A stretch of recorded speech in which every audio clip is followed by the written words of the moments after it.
Hi, I'm Andy Gomes with Guaranteed Rate, and today I'm going to talk about why home prices are not likely to crash.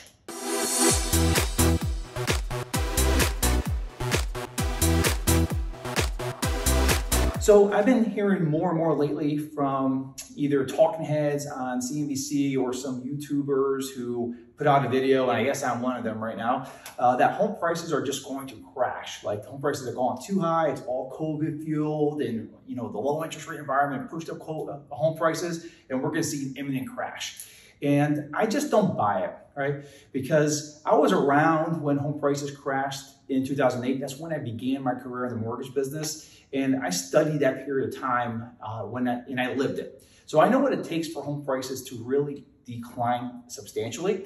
And the economic backdraft, if that's the right word, is not here today, right? So what happened back then? We had banks that were extending credit like crazy, right? We didn't have to verify income. We didn't have to verify down payment. You didn't even need a down payment, even to buy an investment property.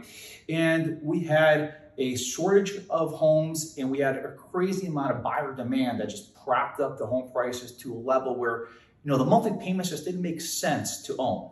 And what I mean by that is you could kind of foreclose on your home and then go rent a house down the street for substantially less money per month than you were paying in your mortgage. So if you think about it, why would somebody want to pay more for the same house on their mortgage payment versus what they rent for? People were kind of walking away from their properties because it didn't make sense to do that at all. And then we had a large amount of foreclosures occurring in one shot because of these events. People were losing their jobs because the economy was severely weak. And it was the perfect recipe for home prices to decline severely. Is that happening right now? Right? We have a shortage in labor.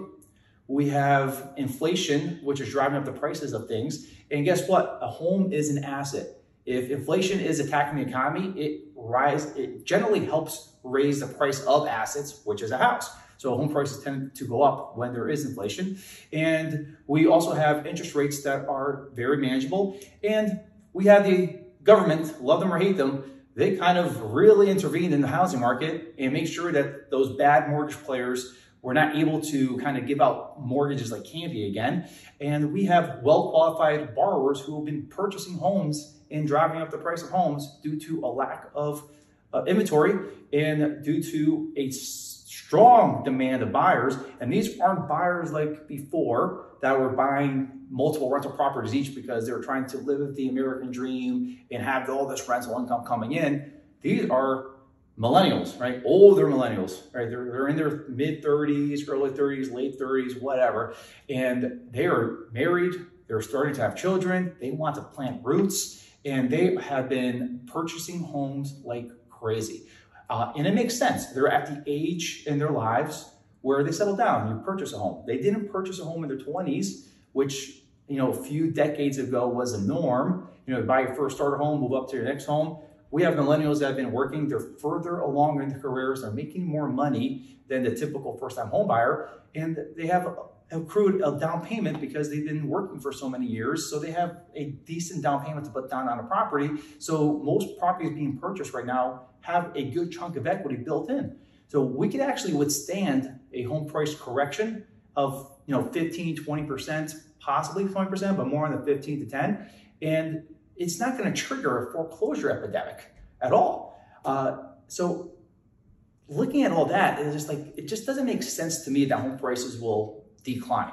Now, will home prices keep on going as crazy as they have been, 15%, 10% a year? No, I think we're reaching a peak where interest rates are starting to climb a little bit, and the price of homes is reaching a point where buyers are just like, it makes sense because the equivalent rent's still higher, but if they go too much higher, and maybe I'll sideline myself and wait for home prices to dip a little bit. And when that happens, we normally see home prices kind of flatline, maybe decline a little bit, but it's not going to be a crash. We're not going to see home prices go down 50% at this point like we did in 2008. It just doesn't make economic sense for it to occur. So if you're considering purchasing a home and you've delayed your decision for X, Y, and Z reasons, the fact that interest rates are increasing may make a future home purchase more expensive than purchasing a home today. Even if home prices decline a little bit, if interest rates spike a percentage point and a half, the effect of the interest payments on your mortgage payment and the collection of interest over the years of the loan is going to be more expensive than purchasing a home at a lower interest rate. So if you have any questions about this or want to pick my brain, feel free to leave a comment below. I will respond, or just reach out to me. Thanks so much.